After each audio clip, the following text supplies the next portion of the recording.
Assalamu alaikum dear students. I hope all of you are fine and doing very well at your home. We're going to start our lecture number 8, and in this lecture we will discuss the pending section of our unit number 7 exercise, and then we will move to our next unit, unit number 8. Next है question number 4. Write short answers of the following questions. A very first short question है, what are the units of pressure? Pressure की units को बताना है. Pressure की unit को बताने से पहले आप पहले इक्वेशन बताएं कि pressure is equal to force per unit area, P is equal to F by A है. यहाँ से हम इसके प्रेशर की यूनिट्स लिख सकते हैं, फोर्स को न्यूटन में, एरिया को मीटर स्क्वायर में. Pressure is equal to newton per metre square, और इसे हम क्या कहते हैं, पास्कल भी कहते हैं.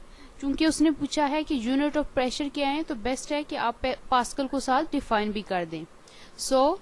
पास्कल प्रेशर का यूनिट कब होगा, प्रेशर 1 पास्कल कब होगा, when force of 1 newton acts on a body having area of 1 metre square.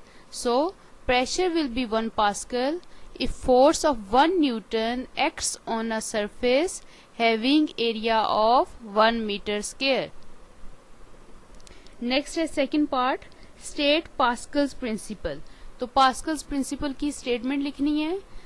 Pascal's principal की स्टेटमेंट आपने क्या पढ़ी थी स्टार्टिंग लेक्चर्स में, pressure applied on a liquid in a close container is transferred equally in all direction through out the liquid. Next है third question, define pneumatics. तो यहाँ आपने न्यूमेटिक्स की डेफिनेशन बतानी है. The branch of physics which deals with the study of behavior of gases under pressure is called pneumatics. Next, fourth part, state Charles law. तो Charles law की statement बतानी है. क्या थी स्टेटमेंट, के वॉल्यूम और टेम्परेचर आपस में डायरेक्टली रिलेटेड हैं. कब, जब आप सिस्टम के प्रेशर को कांस्टेंट रखते हैं. If a given quantity of a gas is held at a constant pressure, its volume is directly proportional to the absolute temperature. उसका मैथमेटिकल रिलेशन भी साथ लिख दें कि V is directly proportional to T. Next, question number 4, part 5, what is the principle of hydraulic press? आपको already पता है कि hydraulic press work on the basis of Pascal's principle, और यहाँ आपने उस पास्कल प्रिंसिपल की स्टेटमेंट भी बता देनी है दोबारा से कि इस प्रिंसिपल के तहत काम करता है और पास्कल प्रिंसिपल क्या कहता है. नेक्स्ट हम लोग आते हैं क्वेश्चन नंबर, इसका जो है नेक्स्ट वन छठा क्वेश्चन है, डिफाइन एरोसल्स. तो यहाँ आपने एरोसल्स को डिफाइन कर देना है. तो क्या डेफिनेशन आपने पढ़ी थी एरोसल्स की, aerosols is a mixture of small particles of solid or liquid suspended in a gas or air. Next question number 7, इसमें आपने डिफाइन करना है कि व्हाट इज एटमॉस्फेयर. एटमॉस्फेयर क्या है. तो एटमॉस्फेयर आपने क्या डिफाइन किया था कि layer of air, layer of gases surrounding the earth forms atmosphere. यहाँ हम देखते हैं कि earth has a blanket of air around it, so the areas all around the earth that extends to a height of a few hundred kilometers is called atmosphere. Next, eighth part में वो क्या पूछ रहे हैं, give mathematical form of pressure and Boyle's law. यहाँ वो कह रहा है कि जो प्रेशर है उसका और जो बॉयल्स लॉ का मैथमेटिकल एक्सप्रेशन है उसको आप बताएं. तो बॉयल्स लॉ की डायरेक्ट मैथमेटिकल एक्सप्रेशन लिखने से बेहतर है आप पहले उसकी स्टेटमेंट भी बता दें. बॉयल्स लॉ में आपने कहा था कि अगर आप टेम्परेचर को कांस्टेंट रखते हैं तो वॉल्यूम और प्रेशर का आपस में क्या है, इनवर्स रिलेशन है. For a given mass of a gas, volume V and pressure P are inverse proportional to each other at constant temperature, और साथ आपने उसका मैथमेटिकल रिलेशन लिख दिया है. अब चूंकि यहाँ वो ये भी कह रहे हैं कि मैथमेटिकल फॉर्म बता दें प्रेशर की, तो आप बेशक साथ प्रेशर को भी डिफाइन करें कि प्रेशर क्या है. Pressure is force per unit area, और साथ उसका मैथमेटिकल रिलेशन लिखें कि P is equal to F by A. अब नेक्स्ट जो है लास्ट क्वेश्चन शार्ट जो है वो है कि वो कह रहा है कि नेम सम रेयर गैसेस को आप बताएं कि वो कौन सी हैं. सबसे पहले रेयर गैसेस को डिफाइन कर लेते हैं कि group of 6 gases found in small amount in the atmosphere are called rare gases. वो गैसेस जो स्मॉल अमाउंट में एटमॉस्फेयर में मौजूद हैं उन्हें हम रेयर गैसेस कहते हैं। और उनमें कौन कौन सी गैसेस आती हैं? Helium, neon, argon, krypton, xenon and radon. Next one is question 5. Match the following columns. Here two columns are given, column A and column B. और कॉलम ए के जो रिस्पेक्टिव आंसर्स बनते हैं वो कॉलम बी में उन्होंने दिए हुए हैं, सिर्फ आपको सर्च आउट करने हैं। यहाँ मैंने आपकी आसानी के लिए जो रिस्पेक्टिव आंसर्स वाले कॉलम बनते हैं उन्हें सेम कलर दे दिया है। So very first one is the unit of force. अब यूनिट ऑफ फोर्स आपने देखा था न्यूटन, अब कॉलम बी में ढूंढे न्यूटन कहाँ लिखा हुआ है या उसका सिंबल। सो ये लास्ट पे लिखा हुआ है, इन दोनों को आपस में मैच कर दें। Next one is the Boyle's law. अब बॉयल्स लॉ में आपने देखा था प्रेशर और वॉल्यूम का आपस में इनवर्स रिलेशन है। So here it is written V is inverse proportion to P, इसके साथ मैच कर दिया। Next one is the P1 V1 is equal to P2 V2, ये आपने बॉयल्स लॉ में ही पढ़ा था। So is equal to constant है तो ये यहाँ लिखा हुआ है, मैच कर देने आपस में। Next one is the unit of pressure. अब प्रेशर का यूनिट आपने पढ़ा था पास्कल, तो वो कॉलम बी में लिखा हुआ है, मैच करें आपस में। Next one is P is equal to क्या है, बेसिकली वो रिलेशन पूछना चाह रहा है प्रेशर का, तो प्रेशर का रिलेशन यहाँ लिखा हुआ है F/A, मैच करें आपस में। Last one is the rare gas, तो रेयर गैस नियॉन यहाँ लिखी हुई है, इन्हें आपस में मैच कर दें। यहाँ आपका जो लेसन है, लेसन 7 वो एंड हो रहा है। अब जहां आप अपनी सेल्फ एनालिसिस करें कि यहाँ तक आपने क्या सीखा, कौन से कंसेप्ट्स हैं जो आपने नए सीखे और कौन सी लेसन्स हैं, कौन से लेक्चर्स हैं जो आपने लिए हैं और वो साथ साथ तैयार किए हैं। Let's start unit number 8, measurements of physical quantities. In this lesson we will study about measurement, what is physical quantity, what is a measurement, what is a standard or unit we use to measure the different physical quantities, which type of devices we use to measure the different physical quantities, what is system international, when it was established। इस तरह से measurement और इस तरह से related जो topics हैं different, वो इस lesson में हम in detail उन्हें study करेंगे। Open your book, page number 78. Let's start from the first topic. Our first topic is about physical quantities. What are the physical quantities? In how many types the physical quantities can be divided into? We will discuss in detail in this lecture. If you look in your surrounding, there are a number of objects. All of these objects have some features or quantities which can be measured and some features or quantities which cannot be measured. So the physical quantities deal with the measurable quantities. So what are the quantities which are measurable and what are the quantities which are not measurable? For example, if you look on your own self, you can measure your height, you can measure your weight, you can measure your body temperature, you can measure the size of your shirt, you can measure the size of your shoes, you can measure the duration of your stay at home, the duration of your stay at school, the time you spend in playing, the time you spend in studying, the distance you cover from your home to school. So all these quantities are measurable. So these measurable quantities are called physical quantities. However, there are some quantities which cannot be measured. For example, you cannot measure your feelings. You can say that I am too much happy today or I am too much sad today, but this too much cannot be elaborated or discussed with the help of a standard. You cannot quantify the amount of sadness or happiness you possess. So वो quantities जिन्हें आप major कर सकते हैं उन्हें आप क्या कहते हैं, फिजिकल क्वांटिटीज कहते हैं। अब चीजों को मेजर करने का जो प्रोसेस है उसे हम मेजरमेंट कहते हैं और मेजरमेंट को प्रॉपर्ली हम कैसे डिफाइन कर सकते हैं, the comparison of an unknown quantity with standard known quantity is known as measurement. यानी चीजों की मेजरमेंट के लिए आपके पास एक तो स्टैंडर्ड होना चाहिए और उस स्टैंडर्ड को जब आप कंपेयर करते हैं किसी अननोन क्वांटिटी के साथ तो इस प्रोसेस को आप नाम देते हैं मेजरमेंट का। रियल लाइफ से अगर आप एग्जांपल लें, लेट्स सपोज आप किसी फ्रूट सेलर के पास जाते हैं और आप उसे कहते हैं कि 1 kg मुझे आप सेब दे दें। अब फ्रूट सेलर क्या करता है, वो अपनी मेजरिंग डिवाइस की एक साइड पे एक स्टैंडर्ड रखता है, नॉन क्वांटिटी रखता है 1 kg का, और दूसरी तरफ अननोन क्वांटिटी एप्पल्स रखता है। इस अननोन क्वांटिटी एप्पल का कंपैरिजन करता है with the standard non quantity, यानी इसको बैलेंस करेगा इस स्टैंडर्ड नॉन क्वांटिटी के साथ। जब ये दोनों तराजू बैलेंस हो जाएं तो वो मेजर कर लेगा आपके एप्पल्स को जो कि 1 kg हैं। So the comparison of an unknown quantity, जहां हमारे पास अननोन क्वांटिटी क्या है, एप्पल्स हैं, उसका कंपैरिजन किया किसके साथ, नॉन क्वांटिटी के साथ, जो कि 1 kg मैस का उसने इधर रखा हुआ है bot.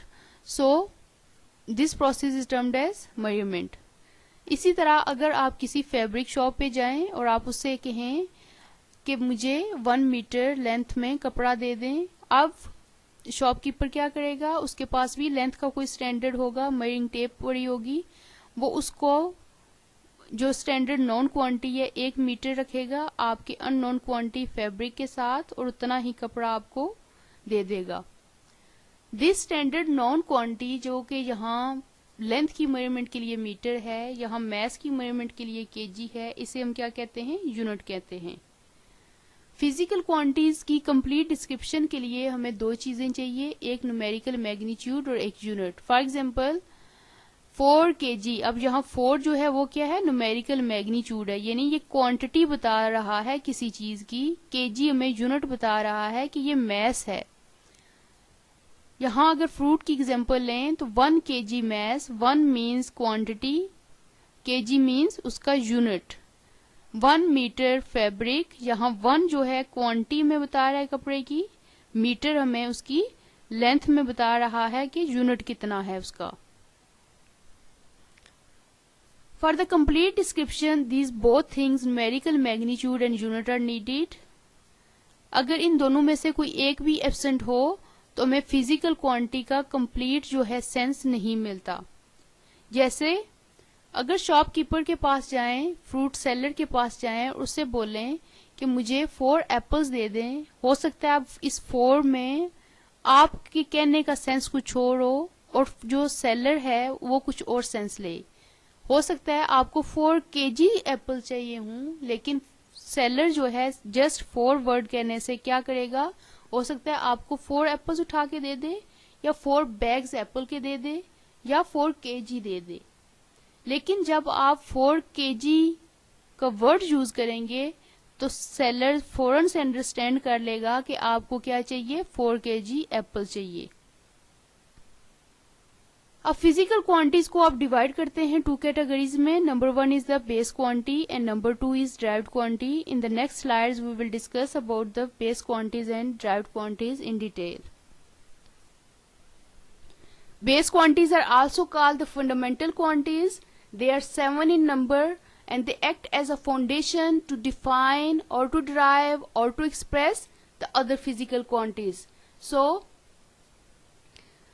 like the 26 alphabets are acting as a foundation in English, they help you to write a word, to write a sentence, to write a passage or to write a book. Similarly, these 7 base quantities help you to define, to derive or to express the other physical quantities. So, the minimum number of those physical quantities in terms of which other physical quantities can be expressed are called base quantities.